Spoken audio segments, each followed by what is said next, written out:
बच्चों नमस्कार। आज मैं आपको हिंदी खंड से गोस्वामी तुलसीदास द्वारा रचित रामचरितमानस से कुछ अंश धनुष भंग पढ़ाने जा रही हूँ।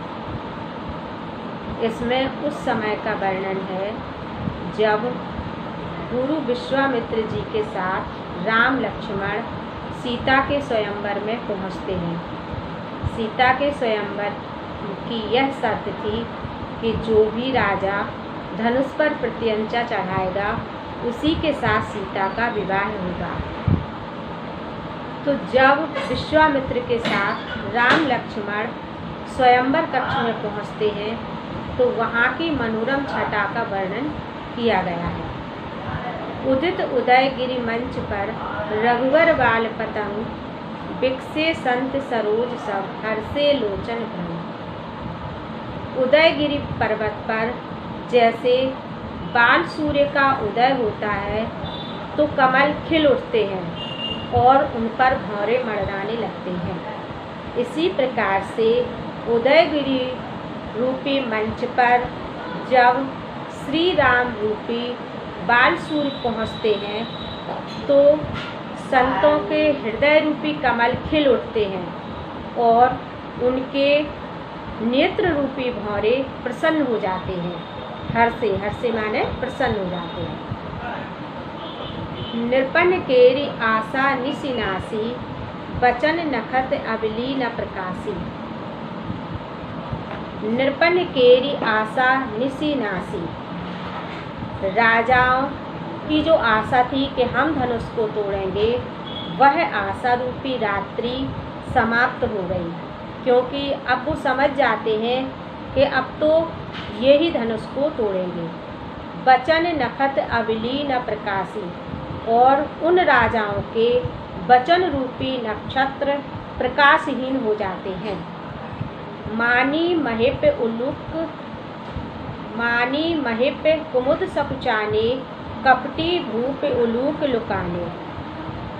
मानी महिप कुमुद सकुचाने, जो अभिमानी घमंडी राजा थे वो कुमुदनियों की तरह सकुचाने लगे और जो कपटी राजा थे वे उल्लुओं के समान छिपने लगे। भये विशोक कोक मुनि देवा बरसहि सुमन जनावहि सेवा। और चकवा चकवी रूपी मुनि शोक रहित हो जाते हैं और आकाश से देवता पुष्पों की वर्षा करके अपनी सेवा को जागृत करते हैं, अपनी सेवा को दिखाते हैं। गुरुपद बंद सहित अनुरागा राम मुनिन सन आयुष मांगा। गुरु के चरणों की वंदना करके प्रेम के साथ राम मुनि से राम ने गुरु जी से आज्ञा मांगी। सहजय चले सकल जग स्वामी मत्त मंजवर कुंजर गामी। और सहज रूप से धनुष की ओर ऐसे चल देते हैं जैसे कोई मस्त हाथी का बच्चा जा रहा हो। चलत राम सब पुर नर नारी पुलकपुर भये सुखारी। और जब श्री रामचंद्र जी धनुष की ओर जाते हैं तो जनकपुर के स्त्री पुरुष प्रसन्न हो जाते हैं और उनके तन पुलकित हो जाते हैं। बंद पितर सुर सुकृत सवारे जो कछु पुण्य प्रभाव हमारे। और वो ईश्वर से प्रार्थना करते हैं कि हे प्रभु, अगर हमने पूर्व जन्म में कोई पुण्य किए हों तो आज वो सामने आए।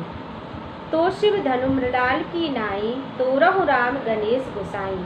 हे गणपत गणेश, अगर मेरे पुण्यों का वास्तव में कोई फल देना चाहते हो तो हे गणपति गणेश, इस शिव धनुष को कमल नाल की तरह हल्का कर दीजिए।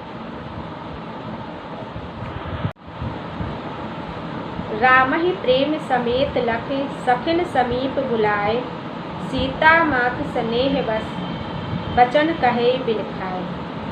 जब सीता जी की माँ ने देखा कि कोमल अंगों वाले श्री रामचंद्र जी धनुष की ओर बढ़ रहे हैं तो वो बहुत व्याकुल हो जाते हैं।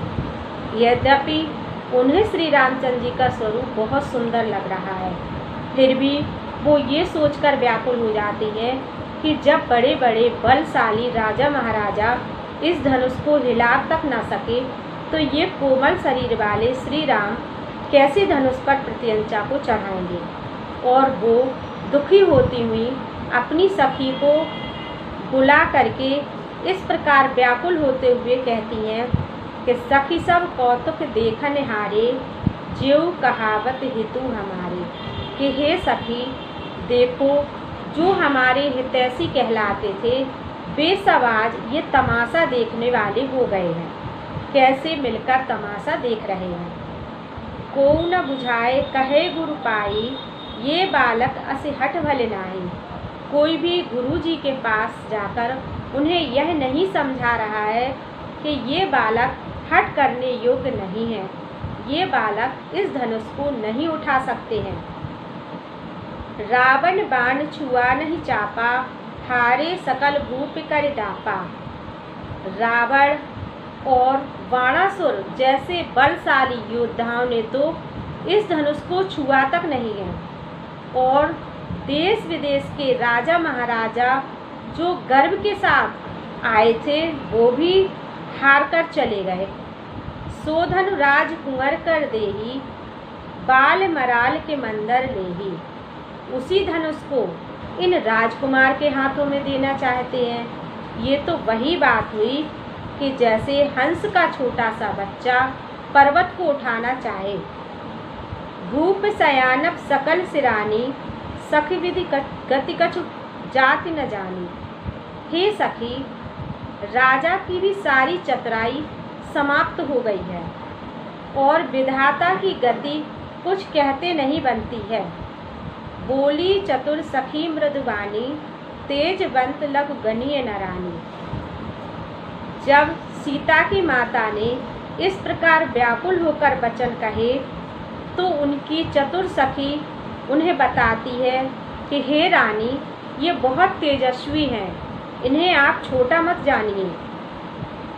कह कुंभज कह सिंधु अपारा, सोस्यो सुजस सकल संसारा। कहाँ तो अगस्त मुनि और कहाँ अपार सागर, जिन्हें वो पान कर गए थे। तो आप ये कभी ना सोचिए कि ये इतने छोटे हैं। सोस्यो सुजस सकल संसारा, उन्होंने सारे समुद्र को पी लिया था। इस बात को सारा संसार जानता है।